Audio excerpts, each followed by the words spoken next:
નમસ્તે દર્શક મિત્રો, સ્વર્ગુર્જરીમાં હું નંદિની ત્રિવેદી અને આજે મારી સાથે છે ઈશા દાદાવાળા. હેલો. હાય, કેમ છો નંદિની? બસ એકદમ ફાઇન. આજે હું સુરત આવી છું અને ઈશા અમે તો સુરતમાં કદાચ તને ખબર હશે અમારી કિતાબ કથા નામે એક ગ્રુપ ચાલે છે. તો એની મીટિંગ માટે આવ્યા હતા અને અમારો કોન્સેપ્ટ એ હતો કે આજે ફૂડ વિશેના પુસ્તકોની વાત કરીએ. અચ્છા, ઓકે. યા તો એ ઉપક્રમે અમે સુરત આવ્યા અને બહુ જ બધું ખાધું છે. ગઈકાલથી અમે ખાધા જ કર્યું છે, ઊંધિયું ને ઉંબાડિયું ને પેલું લોચો ખાધો? ના, લોચો નથી ખાધો. અને તું મને ખવડાવવાની છે પણ મારે કશું જ નથી ખાવું કારણ કે અમે ખાધા જ કર્યું છે સુરતમાં આવીને. સો આ સુરત એ ખરેખર સુરતનું જમણ બહુ ફેમસ છે અને સુરતનું જમણ જેટલું ફેમસ છે એટલા જ ફેમસ માણસો પણ અહીંયા છે અને એટલા જ ખાનાર અને ખવડાવનાર બંને છે. એનો એક્સપિરિયન્સ તો મેં ભૂતકાળમાં પણ બહુ જ કર્યો છે. તમે ગયા જ હશો ગુજરાતી તરીકે સુરત ના ગયો એવું તો બને છે, પણ એમની હોસ્પિટાલિટી અને એમની ઉદારતા જે ગઈકાલથી હું તમને કહું છું ને ખાવા ખવડાવવાની જે વાત ચાલે છે એ હજુ સુધી પૂરી ન થઈ. અહીંયા નંદિનીબેન સુરતમાં છે ને બે વસ્તુ બહુ ચાલે, એટલે ખવડાવવામાં ગાળ અને ભોજન. ગાળ નહીં આપતા, ભોજન થોડું ચાલી જશે. બટ એનીવેઝ ઈશા દાદાવાળા બહુ જ જાણીતા લેખિકા છે, પત્રકાર રહી ચૂક્યા છે અને અત્યારે બિઝનેસ વુમન છે બિલીવ. એમની ઓફિસમાં હું આવી છું અને અમે રેન્ડમલી મળવાનું નક્કી કર્યું અને મેં બહાર બોર્ડ જોયું તો એના પર લખ્યું હતું અનન્યા અહીં દિમાગ ભાડે મળશે. એટલે મને જરા આશ્ચર્ય થયું. મેં કહું તમે એટલે જેની પાસે દિમાગ ના હોય એને ભાડે આપો છો અથવા તો છે એને કંઈક સારા આઈડિયાઝ આપો છો? What is that? એકચ્યુઅલી અનન્ય એ મારી બ્રાન્ડ કન્સલ્ટન્ટ એજન્સી છે, કંપની છે અને અમે એમાં પર્સનલ બ્રાન્ડિંગ કરીએ છીએ. એટલે જ્યારે આ કંપની શરૂ કરી ત્યારે મારા મગજમાં એક એવી વાત આવી કે તમે તમારા બિઝનેસ ઉપર વધારે ફોકસ કરી શકો અને વણજોઈતા કામમાં તમે તમારું દિમાગ વધારે પડતું ન વાપરો અને એના બદલે અમારી પાસેથી દિમાગ રેન્ટ પર લો. એટલે આમ સામાન્ય રીતે છે ને આપણે દિલ રેન્ટ પર નથી આપતા પણ દિમાગ તો ચોક્કસ જ રેન્ટ પર આપી શકીએ છીએ. દિલ આપવાનું ફોરવર્ડ, દિલ આપવાનું એ બહુ મોટો બિઝનેસ છે.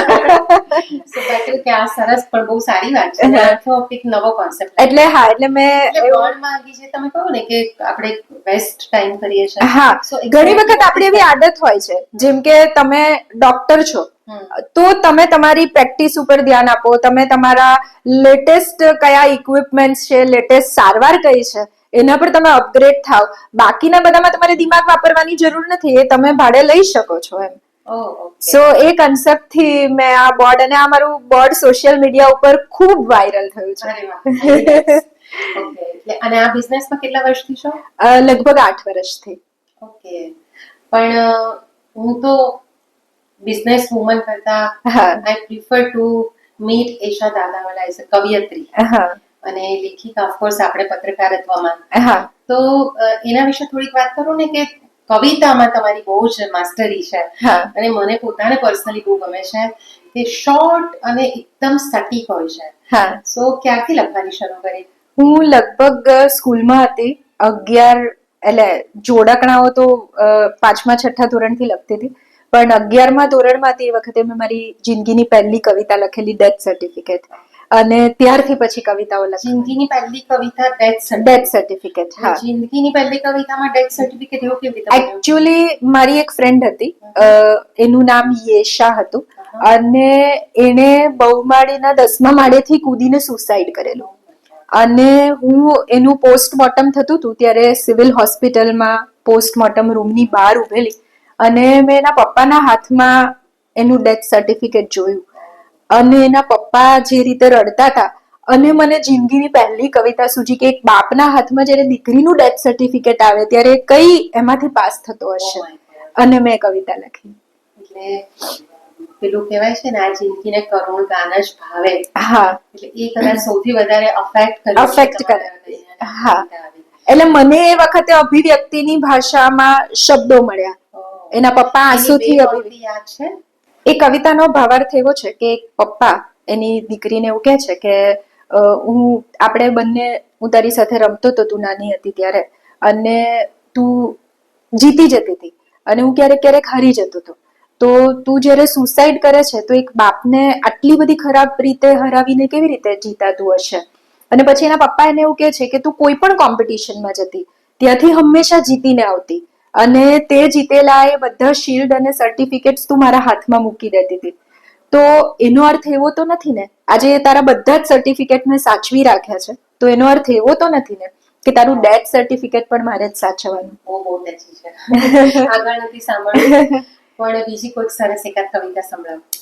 નંદિની, એવું છે ને, અરેન્જ મેરેજમાં મેં લગભગ 35 છોકરાઓ જોયેલા. Oh my God. એટલે મને હંમેશા અત્યાર સુધી એવો એક ક્વેશ્ચન માર્ક છે કે હું જ્યારે નોકરી માટે ઇન્ટરવ્યુ આપવા ગયેલી ત્યારે હું એક જ ઇન્ટરવ્યુમાં મારી મનગમતી સેલરી પર મને નોકરી મળેલી, પણ મને છોકરો મળ્યો નહીં. પહેલા ઇન્ટરવ્યુમાં મારે 35 વખત ઇન્ટરવ્યુ આપવા પડ્યા.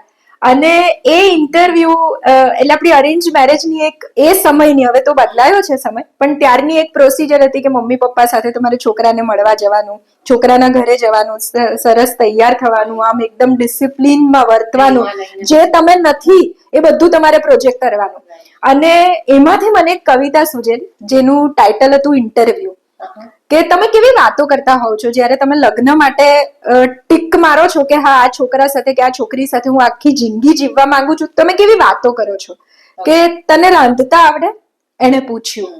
કે તને રાંધતા આવડે? એને પૂછ્યું. મેં કહ્યું હા. કઈ ડીશ સારી બનાવી શકે? મેં એનો પણ જવાબ આપ્યો. ફિલ્મો જોવાની ગમે? મેં ફરીવાર હા પાડી. પછી તો પ્રશ્નોનો રીતસરનો મારો શરૂ થયો. ક્યાં ફરવાનું બહુ ગમે? શું બહુ ભાવે? મિત્રો કેવા? હું એક પછી એક બધા સવાલોના જવાબો આપતી ગઈ. પછી અમે થોડી ઘણી વાતો પણ કરી, સ્ટાઇલ ઓફ લિવિંગની, ભવિષ્યના આયોજનની, ગમતી ફિલ્મોની. પણ ઊભા થતી વખતે 4 દિવાલોમાંથી ઘર બનાવવાનો ઉલ્લેખ ન તો એણે કર્યો ન તો હું કશું બોલી. ક્યાં વાત હે. એટલે તમે જેના માટે ભેગા થાવ છો એના વિશે તમે વાત નથી કરતા. તમારી અત્યારે તો આખું બહુ જ સિનારીઓ બહુ જ બદલાઈ ગયો છે. ઘર બનાવવાની વાત, એટલે તમે ઘર કેવી રીતે બને એ તમને ખબર જ નથી હોતી. તમને એવી નથી ખબર પડતી કે આ છોકરી ઘર બનાવવા માટે કે ઘર સાચવવા માટે લાયક છે કે નહીં, કે આ છોકરો ઘર બનાવી શકે એમ છે કે નહીં. એટલે એના પર તમે વાત જ નથી કરતા હોતા. તો લગ્ન વિશે શું માનો છો તમે પોતે અત્યારના સંજોગોમાં? એટલે એકવાર લગ્ન કર્યા પછી ડિવોર્સ થયા, અને અત્યારે 40 વર્ષની ઉંમરે હું લગ્ન વિશે એવું માનું છું કે હવે મને લગ્નની જરૂર નથી. કારણ કે લગ્ન એક કમ્પેનિયનશિપ છે, અને કમ્પેનિયનશિપ જો તમને આજુબાજુથી મળી જતી હોય તો મને અત્યારના સમયમાં મારી જિંદગીમાં લગ્નની જરૂર નથી લાગતી. કારણ કે બધાનો ઓપિનિયન જુદો હોય, પણ એટલે હું એવું માનું છું કે લગ્ન એક એવી વ્યવસ્થા છે જેને હવે અપગ્રેડ કરવાની બહુ જ જરૂર છે. બહુ સાચી વાત. સદીઓથી આવતા એક એવી સપ્તપદી છે કે જેને તમે સદીઓથી બદલી જ નથી. એટલે લગ્ન કરીને જ તમે સુખી રહી શકો એવું જરૂરી નથી આજના સમયમાં, એવું હું માનું છું. એક જ કિસ્સો એવો હતો કે એક સુરતમાં જ એક છોકરાએ 7 કરોડ રૂપિયાના ખર્ચે લગ્ન કર્યા, અને લગ્નના 7 જ દિવસમાં એ લોકો છૂટા પડી ગયા. એટલે ઘણી વખત મને એવો સવાલ થાય કે આ બધું શેના માટે છે? અને અત્યારે બહુ ફ્રેજાઇલ થઈ ગઈ છે આખી સિસ્ટમ. બિલકુલ. હા. જર્નલિઝમની આપણે થોડી વાત કરીએ કે તમે જર્નલિઝમમાં ઘણું કામ કર્યું છે, તો એ ક્યાં કર્યું, કેવી રીતે શરૂઆત થઈ અને કેમ છોડ્યું? એકચ્યુઅલી મારે જર્નલિઝમ કરવું જોઈએ ને, મને મારું કોઈ એવું મગજમાં ગોલ નહોતો કે મારે જર્નલિસ્ટ બનવું છે.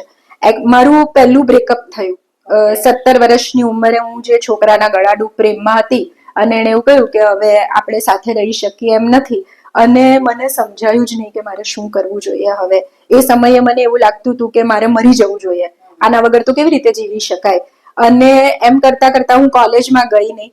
કોલેજમાં એટલે સરખું મારે જે ભણવું જોઈતું હતું એ હું ભણી નહીં, અને પછી મને સમજાયું જ નહીં કે મારે શું કરવું જોઈએ. મને કોઈ દિશા મારી પાસે નહોતી, અને એવા સમયે હું કોણ એનો જવાબ આપવો બહુ જરૂરી હતો.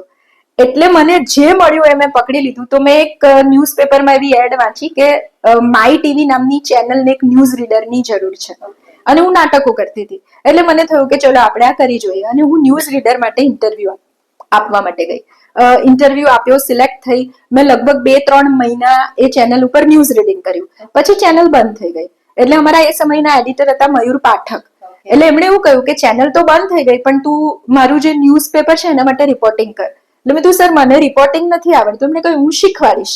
અને એવી રીતે મારી પત્રકારિતાની કરિયર શરૂ થઈ.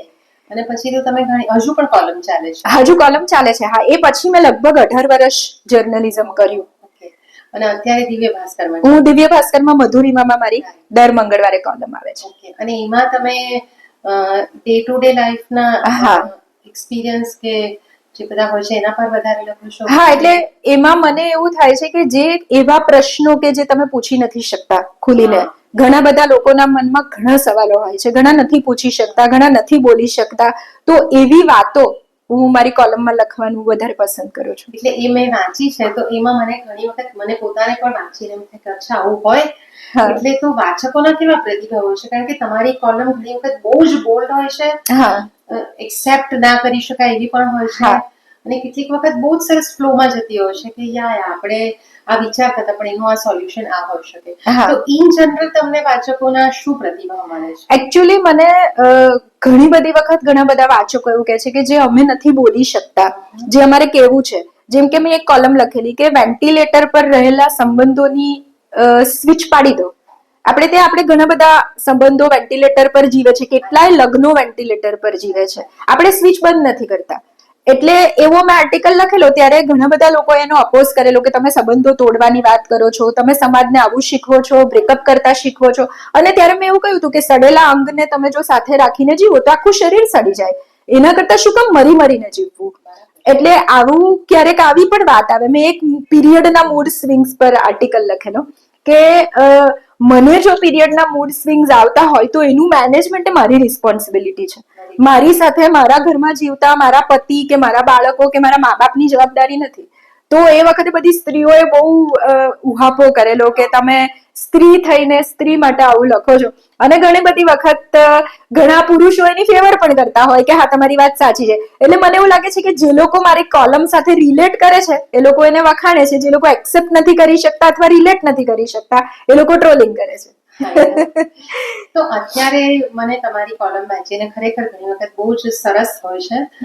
પણ ખાસ તો મને કેવું છે કે અત્યારનું યુથ કઈ તરફ જઈ રહ્યું છે, અથવા તો અત્યારનો સમાજની વાત કરીએ તો થોડાક ઓલ્ડર પીપલની વાત જવા દે, કારણ કે થોડા ટ્રેડિશનમાંથી બહાર ના નીકળી શકે, પણ એટ પ્રેઝન્ટ યુથની મેન્ટાલિટી શું છે in general about education, about love, about marriage?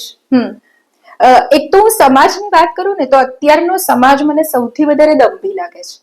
એટલે તમને સારું પ્રોજેક્ટ કરવામાં તમે જે જીવો છો ને એ તમે ક્યારેય કહેતા નથી, અને બીજાએ કેવું જીવવું જોઈએ ને એના પર તમે હંમેશા વાત કરો છો.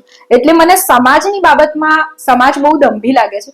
પણ આજનું યુથ મને એવું લાગે છે કે વધારે ટ્રાન્સપરન્ટ છે, જે હું મારી ઉંમરમાં નહોતી. મારી ઉંમરમાં મારે એવું કેવું હોય કે ના મારે લગ્ન નથી કરવા, તો એવું નહોતી બોલી શકતી. તો આજનું યુથ એના વિચારોમાં બહુ ટ્રાન્સપરન્ટ છે. એને ખબર છે એને શું કરવું છે, એને ઉતાવળ નથી, લગ્ન બહુ મોડા કરવા છે, કરિયર પર ફોકસ કરવું છે. તો થોડું ફાસ્ટ છે, પણ એ દરેક ઉંમરનો એ હોય છે, દરેક જનરેશનમાં એ હોય છે. પણ મને એવું લાગે છે કે હું આ ઉંમરમાં હતી ત્યારે આટલી ક્લારિટી સાથે નહોતી. આજના 12 વર્ષના બચ્ચાને ખબર હોય છે કે એને મોટા થઈને શું કરવું છે, જે મને 18 વર્ષે ખબર નહોતી કે મારે શું કરવાનું છે. મને હજી ખબર નથી. હજી હું શોધું છું કે મારે શું કરવાનું છે. એટલે મને લાગે છે કે અત્યારની જનરેશન પ્રેક્ટિકલ છે. અને I think they can move on easily. એટલે જજમેન્ટલ નથી. મારી બહુ એટલે મારી ઓલવેઝ એવું માનું, મને એ લોકો પર જ બહુ જ ગુસ્સો આવે છે કે ડોન્ટ જજ એનીબડી. તમારી સિચ્યુએશન મારા કરતા સાવ જુદી હોઈ શકે. એટલે મારું બ્રેકઅપ અને તમારું બ્રેકઅપ, બંનેનું બ્રેકઅપ, બંનેના સંજોગો જુદા હોઈ શકે, બંનેના રિએક્શન જુદા હોઈ શકે. મારી બેનપણી છે, એની 11 વર્ષની ટ્વિન્સ છે, અને અમે લોકો ગાડીમાં જતા હતા અને એની મમ્મી એવું કહ્યું કે જો ને આજે પેલી કેવા કપડાં પહેરીને આવેલી, જરા તો ખબર પડે. અને તરત એ છોકરી એવી કમેન્ટ કરી કે મમ્મી જજ નહીં કરવાનું, એને જે પહેરવું હોય એ પહેરે. એટલે મને એવું થયું કે ના, આજના બચ્ચાઓ, 11 વર્ષના બચ્ચાને એવી ખબર છે કે આપણે બીજાના જીવન પર કમેન્ટ નથી કરવાની. સાચી વાત છે. એટલે આ એક બહુ જ મોટો એડવાન્ટેજ છે. અને એવું પણ એક છે કે અત્યારનું યુથ થોડું આ બધા તરફ પણ બહુ વળેલું છે, ડ્રગ્સ ને આ તે. હા, મારે ત્યાંની પોલીસ એ બાબતમાં બહુ જ સજાગ છે. એ લોકોના નો ડ્રગ્સ ઇન સિટીના કેમ્પેન્સ ચાલે છે. ઇવન દરેક યુથને જે લોકો ડ્રગ્સમાં છે એ લોકો પકડીને કાઉન્સેલિંગ કરે છે, સમજાવે છે. એટલે મને એવું લાગે છે કે યુથ ક્લિયર છે, પણ એને એક ચોક્કસ દિશા બતાવવાની જરૂર છે. જ્યારે કાઉન્સેલિંગ પણ કરો છો ને, આઈ થિંક થોડું ઘણું. એટલે આ કોલમ મારી વાંચીને ઘણા બધા લોકો મને ફોન કરે, એ લોકોના રિલેશનશિપના ઇશ્યુઝ શેર કરે, તો ક્યારેક મને એવું થાય કે જે વખતે મારા જીવનમાં આ પ્રશ્ન હતો ત્યારે મને સમજાવનારું કોઈ નહોતું. તો હું એ લોકો સાથે વાત કરું છું અને એ લોકોને મને જે રીતે સમજણ પડે, મને જે યોગ્ય લાગે એ પ્રમાણે ગાઈડ કરું છું. તો એકાદ બીજી સરસ કવિતા કોઈક સંભળાવો. હા, એક મારી કવિતા છે કુકર. એ કવિતા પણ મેં સિટી ભાસ્કર એડિટર હતી અને મારી ન્યૂઝપેપરની ડેડલાઇન જતી હતી, લગભગ 12 વાગ્યાની ડેડલાઇન, અને મેં 12 વાગે મારા કમ્પ્યુટર પર મારા સર પાના માંગતા હતા કે પાના લાવ, અને મને આ કવિતા સૂજી અને મેં આ કવિતા લખી હતી કે એક સ્ત્રીની જિંદગીમાં કુકર કેવી રીતે રિલેટેડ હોય છે, કેવી રીતે વણાયેલું છે. કે એને કુકર બહુ ગમતું, એને કુકર ગમતું, અંદર ભેગી થયેલી બધી વરાળ એ સીટી મારફત બહાર કાઢી શકતું. એની પાસે સીટી જેવી કોઈ વ્યવસ્થા હતી નહીં, એટલે એને કુકરની અદેખાઈ પણ આવતી. સીટી કુકરની વાગતી, પણ વરાળ પોતાનામાંથી બહાર નીકળી રહી હોય એવું એને લાગતું. ગેસની આંચ મોટામાંથી નાની થઈ શકતી, એટલે એ કુકરને નસીબદાર પણ ગણતી. ઘણીવાર છાતી જામ થઈ ગઈ હોય ત્યારે એ કુકરની સીટીને મોઢા પર મૂકી જોતી. ઘણીવાર છાતી જામ થઈ ગઈ હોય ત્યારે કુકરની સીટીને મોઢા પર મૂકી જોતી. સીટી તો વાગતી નહીં, પણ અંદર ભેગી થયેલી બધી વરાળ આંખો સુધી ચોક્કસ આવી જતી. એકવાર ગેસ પર ચડાવેલું કુકર ફાટ્યું. એનો હાથ દાજી ગયો. એણે પાણીમાં હાથ બોળ્યો ત્યારે ફાટી ગયેલા કુકરમાં ભેગી થયેલી થોડી વરાળ હાથ પરથી અને થોડી આંખમાંથી બહાર નીકળેલી. ગઈકાલે રાત્રે ફરી એકવાર બેડરૂમની દિવાલો છેક ડ્રોઈંગ રૂમ સુધી લાંબી થઈ ગયેલી ત્યારે એમણે કહી દીધેલું કે આવતા જન્મે પત્ની તરીકે તું તો નહીં જ. તે બીજા દિવસે વહેલી સવારે એ પણ કુકરની જેમ ગેસ પર ચડી ગયેલી. હવે આવતા જન્મે એને કુકર થવું છે. ઓ માય ગોડ, ભયંકર સંવેદનશીલ કવિતા છે. એટલે મને એવું લાગે છે કે ઘણી બધી સ્ત્રીઓ આમાં જીવતી હોય છે અને સીટી શોધવામાં એને સીટી જડતી જ નથી હોતી. એ સીટી શોધવામાં એની આખી જિંદગી પસાર કરી નાખતી હોય છે. બહુ જ ટચી છે. અને હવે આપણે કાવ્ય સંગ્રહની થોડીક વાત કરીએ. તમારા કાવ્ય સંગ્રહ કયા? અને આઈ થિંક એશા દાદાવાળા એ સુરેશ દલાલની શોધ છે એવું મને લાગે છે.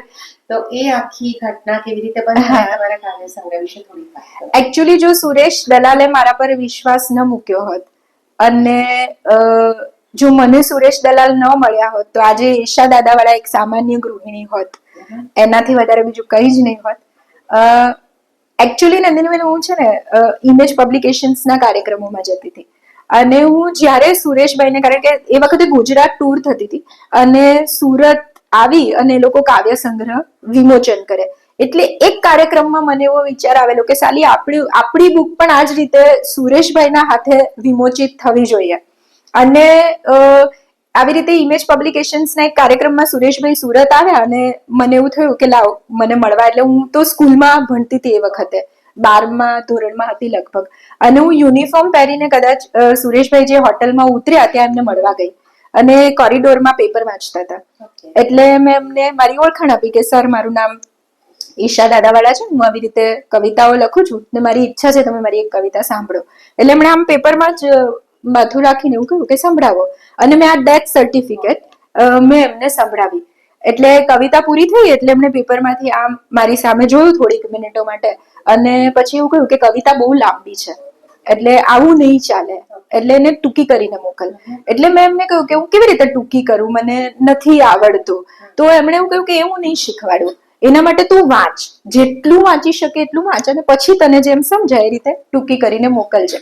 એ વખતે મારા પ્રિય કવિ હતા વિપિન પરીખ, અને મેં પન્ના નાયકને પણ ખૂબ વાંચ્યા હતા.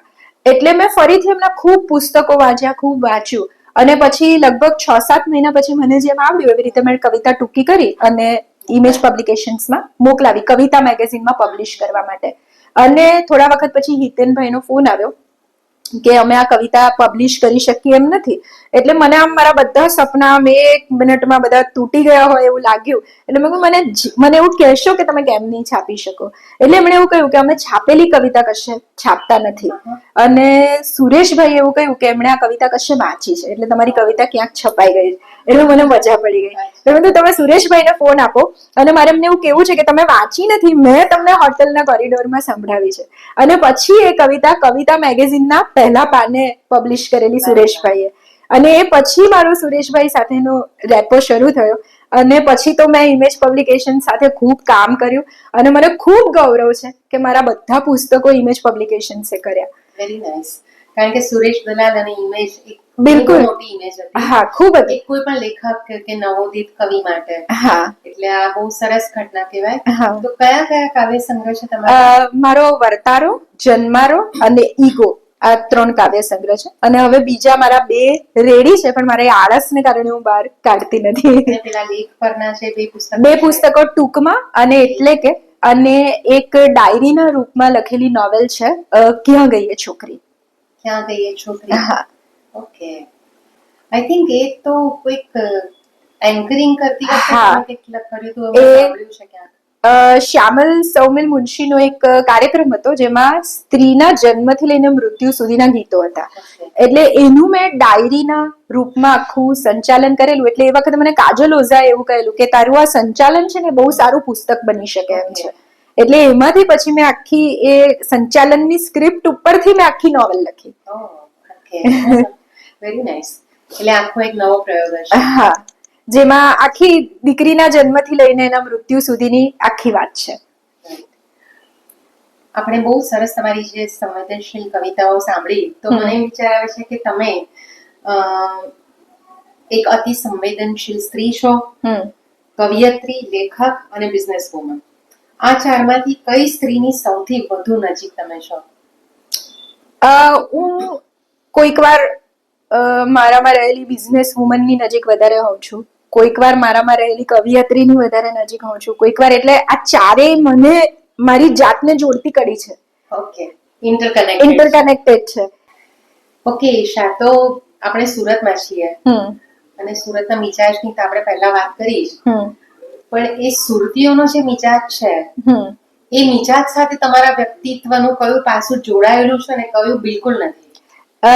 અમારે સુરતમાં છે ને એક એવું વાક્ય છે કે એ તો થઈ રહે, એટલે બહુ ચિંતા નહીં કરવાની. તમે જે થાય, જેવા પડહે એવા દેવા હે.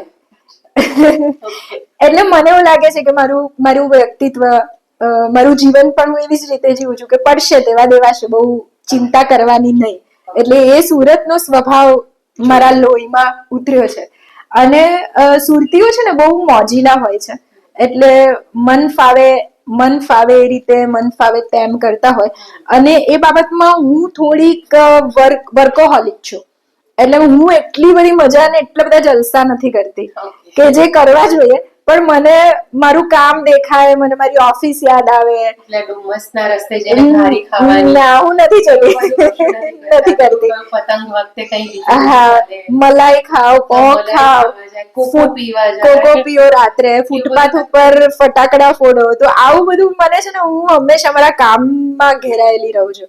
એટલે એ સ્વભાવ મારી સાથે બહુ મેચ નથી થતો.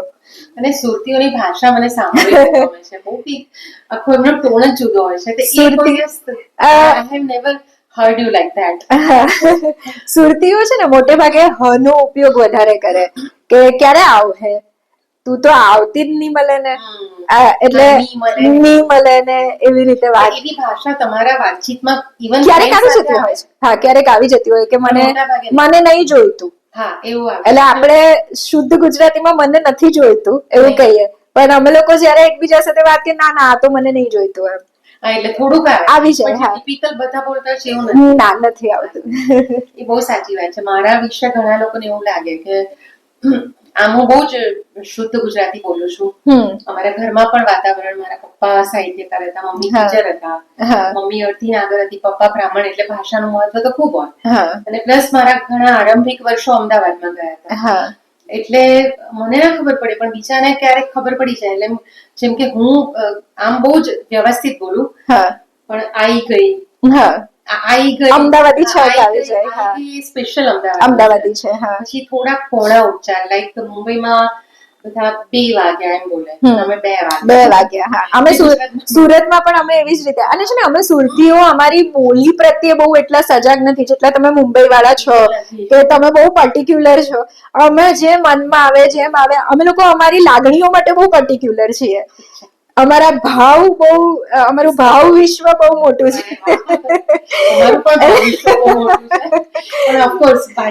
ભાષા માટે અમે એટલા સજાગ નથી અહીંયા. એકચ્યુઅલી છે ને, સુરતના લોકો આમ બિંદાસ છે, એટલે એ લોકોની ભાષા પણ બિંદાસ છે. એટલે જયારે 2006માં સુરતમાં પૂર હતું અને હું રિપોર્ટિંગ કરતી હતી, અને મેં એવું જોયું કે લોકો સામાનની ચિંતા કરવા કરતા ખાવાનાની ચિંતા એમને વધારે હતી. એટલે જેટલી પણ લોચાની દુકાનો હતી, એ દુકાનો સૌથી પહેલા મારે શિફ્ટ થઈ. અને તમે માનશો નહીં, લોકોએ દોરીઓ નાખીને લોચા ખાધા છે.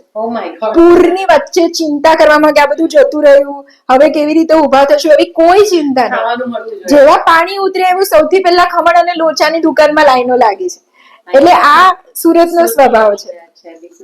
અને છે ને, સુરત વાળા ગાળો વધારે બોલે. એટલે તમે રસ્તામાં બી મારામારી જુઓ તો તમારી એક શબ્દની વચ્ચે એ લોકોની ગાળો આવે. એટલે એ સુરત, એટલે અમે ગાળ એકચ્યુઅલી મજાથી બોલીએ છીએ, દેવા માટે નથી. બની શકે. હા, ભલી ગાળો સુરતીઓ આપી શકે. એટલે બધી રીતે બિંદાસ છે, એકદમ બિંદાસ છે. અચ્છા, પાછા એક મને તમારું જે પાછું હંમેશા બહુ ગમ્યું છે, પ્રેમની વાત કરીએ. હા, આ તબક્કે જીવનના પ્રેમ એટલે શું? આ તબક્કે હું એવું માનું છું, મને એવું લાગે છે કે દરેક ઉંમર પ્રમાણે છે ને, પ્રેમનો અર્થ અલગ હોય. 17મા વર્ષે તમને પ્રેમ એવું લાગતું હોય કે તમારી જિંદગીનું કેન્દ્રબિંદુ છે. તમને એવું લાગે કે પ્રેમ ન હોય તો હું ગુજરી જાઉં. 27મા વર્ષે તમે પ્રેમનો અર્થ લગ્ન કરતા હોવ છો, તો મને એવું લાગે છે કે 37 કે 40મા વર્ષે પ્રેમ એ સમજણ હોય. એટલે તમને એવી ખબર હોય કે પ્રેમ તમારા માટે એક એનર્જી છે, તમારા માટે એક બળ છે, તમારા માટે જતું કરવાની એક વૃત્તિ છે. એ સમજણ તમને 40 વર્ષ પછી આવતી હોય. એટલે અત્યારે મારા માટે પ્રેમ એટલે કમ્પેનિયનશિપ છે. મારા માટે પ્રેમ એટલે લગ્ન નથી. મારા માટે પ્રેમ એટલે એક સમજણ છે કે હું શું આપી શકું, મને શું મળ્યું, એના કરતા હું શું આપી શકું, એના પર મારું ફોકસ વધારે હોય. અને 50 વર્ષ ને 60 વર્ષે પ્રેમ, 50 વર્ષ અને 60 વર્ષે મને એવું લાગે છે કે પ્રેમ એ ફરી અગેન કમ્પેનિયનશિપ છે. કે તમે ઘરમાં એકલા કેવી રીતે પેલા ધ્રુજતા હાથને એક લાકડીની જરૂર હોય, એવી રીતે બે વ્યક્તિ એકબીજા સાથે જીવતી હોય, એકબીજાના સમયને કેવી રીતે પસાર કરવાનો. એટલે કદાચ 60 કે 70મા વર્ષે પ્રેમ એ બેમાંથી એક બની જવાની ઘટના એ 60-70મા વર્ષે થતી હોય છે, જે આપણે લગ્નની શરૂઆતથી અપેક્ષા કરતા હોઈએ. એટલે કંપની હોય 60-70મા વર્ષે પ્રેમ એક કંપની છે. અચ્છા, પ્રેમની વાત તો તમે કરી, પણ મેં મારા પોતાના અનુભવને આધારે, કદાચ તમે બી જોયું હશે કે આપણને જે વ્યક્તિ બહુ જ ગમે ને, એ આપણને સૌથી વધારે ટેકન ફોર ગ્રાન્ટેડ લે. તો આ એની પાછળ કારણ શું છે? મનુષ્ય સ્વભાવ એવો છે કે કાં તો સ્ત્રીના સ્વભાવની આ વસ્તુ છે કે પોતાના પ્રેમ માટે બહુ બધું આપી દે. એટલે મને એવું લાગે છે કે એની પાછળનું રીઝન અસલામતી છે, ઇનસિક્યોરિટી છે. કે આપણને ગમતી વ્યક્તિ આપણને છોડીને જતી રહેશે તો, આપણી ગમતી વ્યક્તિ નહીં હોય તો. એટલે આ જે તો છે ને, એના પછીનો જે જવાબ છે એ આપણે આપણી ગમતી વ્યક્તિને ઓવર કમ્ફર્ટ ઝોન આપી દેતા હોઈએ છીએ. એ જતી રહેશે તો, એને ક્યારેક આપણે નહીં ગમીએ તો, એના વગર આપણે કેવી રીતે જીવી શકીશું, આ બધા સવાલને કારણે આપણે એ બધું કરીએ છીએ જે નથી માંગતી. અને એને કારણે સામેવાળી વ્યક્તિને એવી આદત પડી જતી હોય છે કે આ તો બધું જ કરે છે, માંગ્યા એટલે વિના હા, મળે છે. માંગ્યા વિના બધું જ મળે છે. સો એને ટેકન ફોર ગ્રાન્ટેડ લેવા જ માંડે છે. એટલે સ્ત્રીના પક્ષે વધારે આ વસ્તુ થાય છે. બંને પક્ષે થાય છે, પુરુષ અને સ્ત્રીના બંનેના પક્ષે આવું એટલે થાય છે. સ્ત્રીઓ પણ આવું કરતી હોય છે કે હા. એટલે પુરુષો આટલા હોય છે એવા. હા, મેં જોયા છે એવા પુરુષો કે જે કે મેં ઘણી એવી સ્ત્રીઓ જોઈ છે કે જે એમના સંબંધમાં એમના પતિને બહુ ટેકન ફોર ગ્રાન્ટેડ લઈ લેતી હોય કે અચ્છા એને તો પૈસા, એનું શું કામ છે, પૈસા આપવાનું કામ છે એમ. એટલે એને એવી ખબર જ નથી હોતી કે એનો વર પૈસા આપવાની સાથે સાથે ઘરમાં બીજું કેટલું કરે છે. એટલે આવું બંને પક્ષે હોય છે.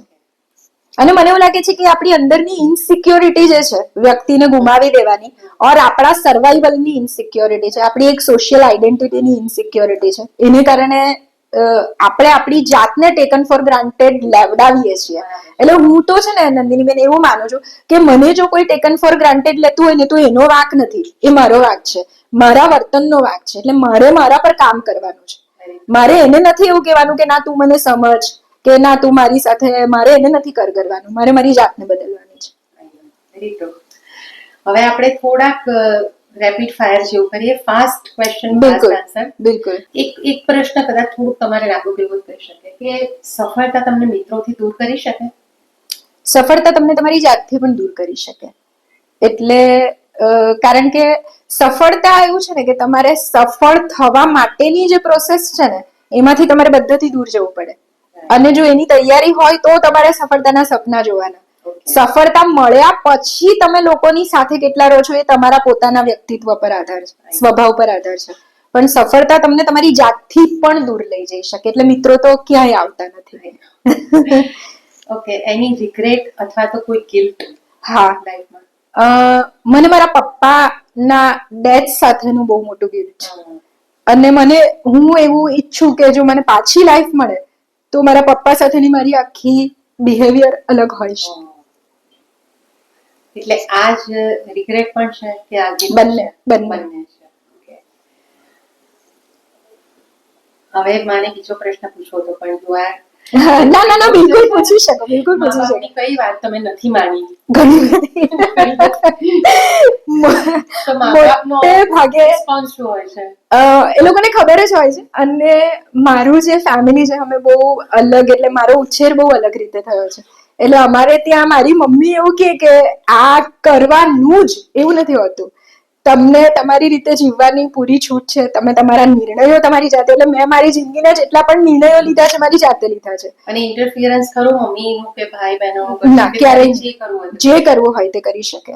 એટલે એવું મને બહુ જ મોટી સપોર્ટ છે મા બાપનો, જે હું પોતે પણ માનું છું કે આપણે બચ્ચાઓને ડિરેક્શન બતાવી શકીએ કે આ છે, પછી આગળ જવું કે નહીં એને નક્કી કરવાનું. અને જો ન અસફળ થાય તો આપણે એના બેકબોન પર ઊભા રહેવાનું છે. That is the actual relationship. એટલે મેં મારી જિંદગીમાં મારી જિંદગી સાથે મેં બહુ બધા પ્રયોગો કર્યા છે જે ન કરવા જોઈએ, પણ મને મારા દરેક પ્રયોગો વખતે મને મારું ફેમિલી એક ઓકે. તમારા શોખ કયા છે? આ 4 વસ્તુઓ, કવિતા, લેખન અને બિઝનેસ વુમનનો છે તમારું દિમાગ ભાડે આપવાની વાત છે, એ સિવાય બીજા કયા શોખ છે? મને ફરવાનું બહુ ગમે, જે હું ક્યારેય ફરી નથી. એટલે મેં હજી એ મારો શોખ શરૂ, પણ મારી ઈચ્છા એવી છે કે હું આખી દુનિયા ફરું. તો એક મારી એ ઈચ્છા છે, મારો શોખ છે. મને મ્યુઝિક સાંભળવાનું ખૂબ ગમે, જે પણ હું મારા બહુ બિઝી શેડ્યુલને કારણે ઘણી વખત નથી સાંભળી શકતી. અને મને વાંચવાનું બહુ ગમે. પુસ્તક હમણાં બહુ જ ઓછું થઈ ગયું છે, જે મેં હમણાં ગઈકાલે એવું નક્કી કર્યું છે કે ના હવે હું ફરીથી, કારણ કે રાત્રે તમે થાકીને ઘરે ગયા હો એટલે નેટફ્લિક્સ ચાલુ કરો ને આ ચાલુ કરો, એમાં પુસ્તક બાજુ પર મુકાઈ જાય છે. તો મારું રીડિંગ એ મારો ફર્સ્ટ શોખ છે, જે મારે ઘણા બધા એટલે કવિતામાં વિપિન પરીખ, પન્ના નાયક, અમૃતા પ્રીતમ, રમેશ પારેખ, તો એ બધાને વાંચવાની બહુ મજા આવે. ફરીને વિપિન પરીખને મેં એટલી બધી વખત એકની જ કવિતાઓ એટલી બધી વખત વાંચી છે અને મને દરેક વખતે એમાંથી નવી સમજણ મળી છે. સો ફિલ્મો જુઓ છો? ફિલ્મો જોઉં છું, મને ગમે છે. હા, કઈ પ્રકારની ફિલ્મો ગમે? બધા જ પ્રકારની ફિલ્મો.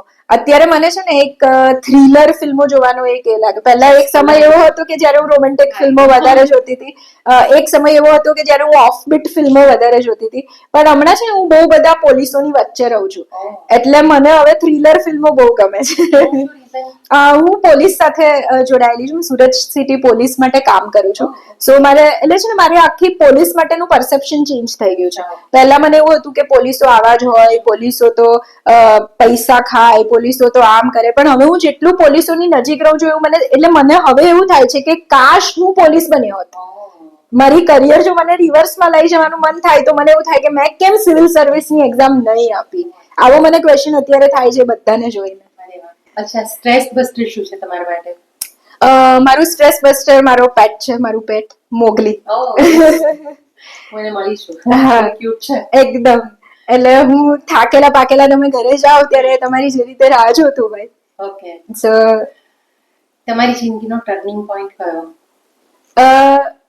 આમ છે ને કોઈ એક ટર્નિંગ પોઈન્ટ નથી. મને એવું લાગે છે કે આપણે એવું માનીએ કે એક જ ટર્નિંગ પોઈન્ટ હોય અને ત્યાંથી તમારી જિંદગી બદલાય.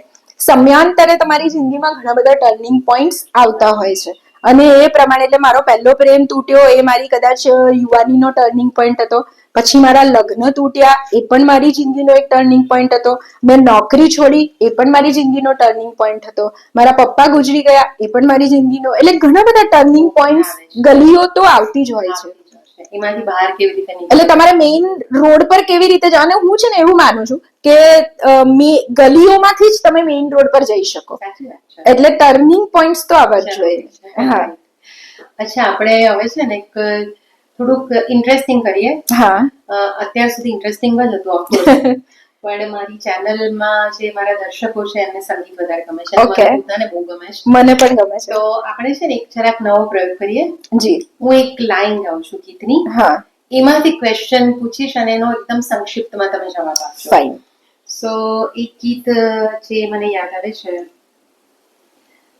जिंदगी का सफर है ये कैसा सफर कोई समझा नहीं कोई जाना नहीं.